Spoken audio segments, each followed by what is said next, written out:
अनंत T refresh हमी।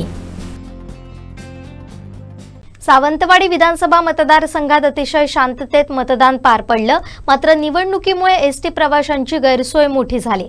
काही buses या निवडणुकीसाठी वापरण्यात आल्यानं प्रवाशांचा खोळंबा झाला।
लाईव्ह पाहण्यासाठी सबस्क्राइब करा, लाईक करा कोकणचं नंबर 1 महा चॅनल कोकण 7 लाईव्हचं YouTube चॅनल।